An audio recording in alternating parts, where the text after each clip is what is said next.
నియోజకవర్గంలో తెలుగుదేశం పార్టీ సుమారుగా ఎన్నో పర్యాయాలు సుమారుగా 1983 కాడి నుంచి ఈవేళ 2024 వరకు చూస్తే అత్యధిక సంవత్సరాలు అత్యధిక సార్లు ఈ తెలుగుదేశం పార్టీ ఇక్కడ ఈ అధికారంలో నెగ్గారు ఇక్కడ ఎమ్మెల్యేగా.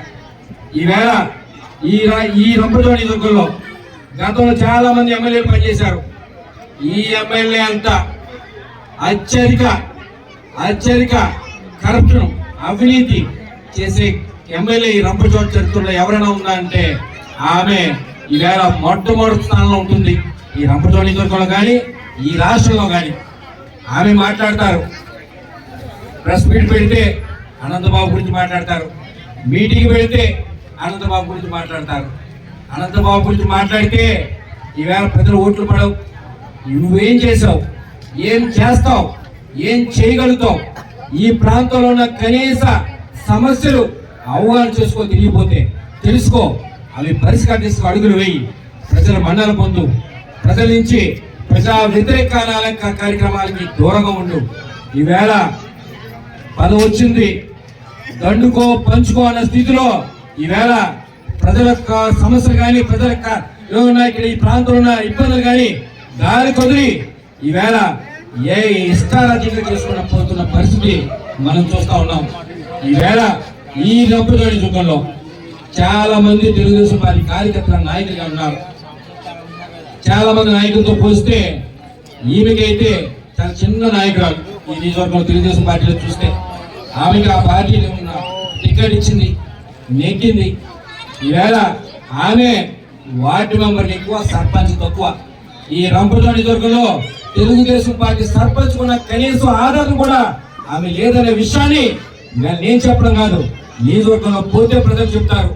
ఈవేళ నువ్వు పదవిలో ఉన్నావు, అందరూ చెప్తారు ఆహా ఊహో అని, నువ్వు అలాగా ఇలాగా అంటారు. నీ చుట్టూ ఉన్న వాళ్ళ మాటలు కాదు, ప్రజలు ఏం చెప్తున్నారో, నీ గురించి ప్రజలు ఏమనుకుంటున్నారో, నువ్వు ఎమ్మెల్యే అయిన తర్వాత తెలుగుదేశం పార్టీ కార్యకర్తలు, నాయకులు, జెండా పోసినోళ్ళు తలపట్టుకుని ఏ రకంగా బాధపడతారో తెలుసుకుని ముందర నీ పార్టీని చక్కబెట్టుకో, నియోజకవర్గాన్ని చక్కబెట్టు, ప్రజల సమస్య తీర్చే దిశగా అడుగులు వేయి. నేను చేశానని గర్వంగా చెప్పు. గురించి అంటే ఖబర్దార్ అనంతబాబు అని చెప్తాను నేను మరొకసారి. ఎన్నిసార్లు చెప్పినా సిగ్గుండదు. మేము పదే చెప్పుకుంటుండడానికి మాకేం పని పాట ఏమీ లేకుండా లేము. మొన్న మీరు చూశారు గంగవరం మండలంలో ఏమైందో. సామాన్య కార్యకర్తల్ని, ప్రజల్ని కూడా కొట్టి బెదిరిస్తున్నటువంటి పరిస్థితి ప్రతి మండలంలో ఇట్లాగే జరుగుతూ ఉంది. నేను ఒకటే అంటా ఉన్నాను, మేం చేయాలి, మా నాయకులు చేయాలి, మా కార్యకర్తలు తిరగబడాలి. వైఎస్ఆర్సీపీ వాళ్ళు చేస్తున్నటువంటి అరాచక అక్రమాలకు మేము అందరం కూడా కట్టడి చేయాలంటే అందరు రెడీగా ఉన్నారు. మేము ఒక్క మాట చెప్తే చాలు, ఇంటికి వెళ్ళి కొట్టేస్తామని అన్న మాట్లాడుతూ ఉన్నారు అడ్డదిగల మండలంలోనే. కానీ మా నాయకుడు అలాంటి నాయకుడు కాదు. దయచేసి నువ్వు ఒళ్ళు దగ్గర పెట్టుకొని మాట్లాడితే నీకే మంచిది అనంతబాబు అని మరొకసారి నేను హెచ్చరిస్తా ఉన్నాను. అంతేకాకుండా ధనలక్ష్మి కూడా మీరు మంచి చేస్తే మంచి అని చెప్పుకోండి, అంతే తప్ప ఎమ్మెల్యే మీద బురద చల్లే ప్రయత్నం చేస్తే మాత్రం మేము సహిస్తూ ఉండము, చూస్తూ ఊరుకోము.